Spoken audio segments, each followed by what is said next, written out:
I don't know what they would have done. I mean, you know, I'd have to ask them. I think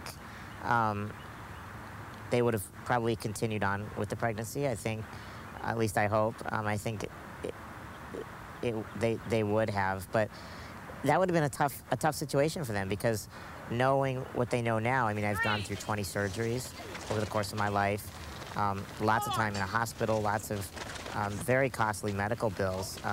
If they could have prevented this, they may or may not have, and that's a scary situation, because I think you're talking about eliminating, you know, a race of people or people, and that's scary to me. Last year, when I was in 5th grade, towards the end of the year, a lot of people started thinking I was spoiled and I couldn't do anything for myself.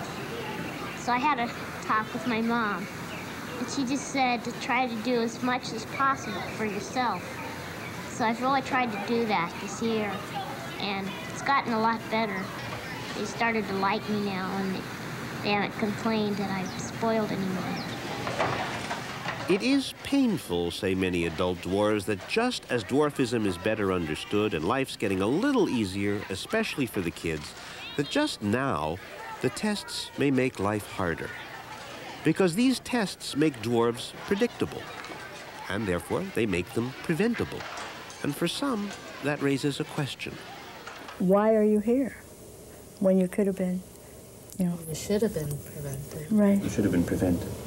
It's like a disease. We can prevent it. Right. Why are you here? This is a big deal, to have suddenly every life be measured on an economic scale. I find it very troubling. Before it begins, actually. I find it very troubling, and I'm troubled. I'm very much troubled by it. I don't see a solution to this problem, because I think what's going to happen is, even if the state doesn't force you to have an abortion, I don't think that will ever happen in America, there's going to be a lot of subtle pressure from family and from friends and insurance companies, not so subtle. Do you cost more than other people? For insurance companies, yes, and on the average, and it would vary with the type of dwarfism. Oh, so you could well imagine a businessman saying, you guys are not only different, but you're a luxury. Mm-hmm. You cost more than everybody else. Mm-hmm. Sometimes, but yeah, we could cost more. Exactly.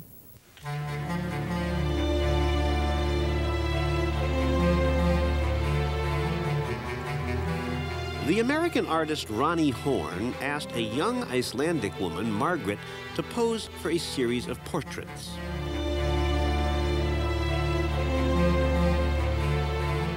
And looking at Margaret, you can see that humans are such complex, subtle, mysterious creatures.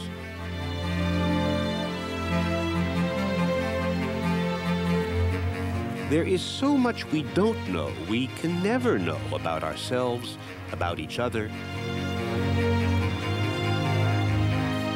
But what happens to that sense of mystery and surprise and awe when the decision to create a person becomes a question of money? If people can be designed, then some designs will be too expensive. No more dwarves, please.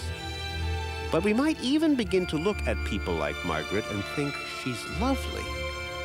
But for a few extra dollars, maybe we could add a few improvements, make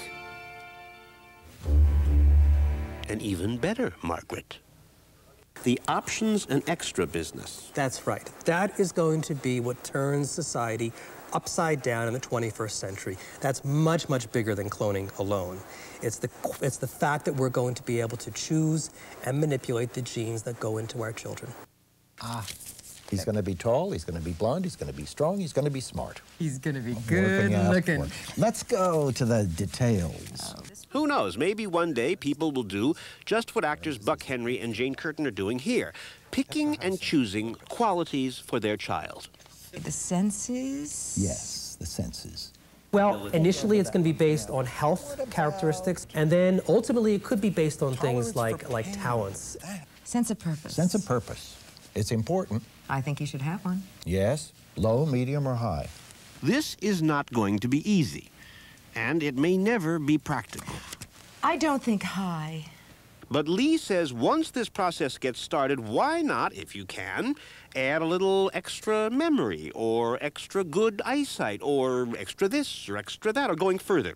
Suppose it's possible to give your child night vision from an owl or super sensitive hearing cloned from a dog.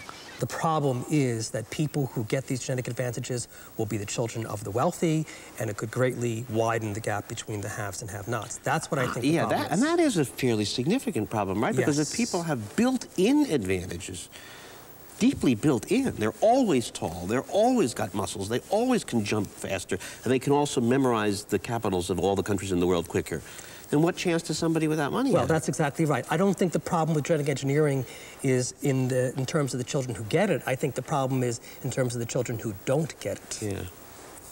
So there ought to be a law? I don't see how we can make a law. It's very, very difficult. I mean, this is sort of frightening to think about, but where do you draw the line? Every parent is going to say, even when we get beyond human genes, they're going to say, why can't I give something to my child that's going to make my child more successful and happier? I'm just trying to help my child. Well, if I were on the non-receiving end in this genetic handout, if I didn't get mine, I'd stab you. Yes, says Lee, we should be worried if the gap between rich and poor gets too big. But we should also worry, he says, about what happens when these so-called improvements get passed along. Those children will automatically pass on the added genes, and they'll add some more on additionally. And that at each generation, you could keep on adding and adding and adding genes into the genome. You would have evolution going very, very quickly. Who is going to say, stop, slow down? It's nice to help your kid, but this is getting dangerous. I don't know where to draw that line. Does anybody? We'll try to answer that question. We'll even dance around some of the ethical dilemmas that surround human cloning when we come back.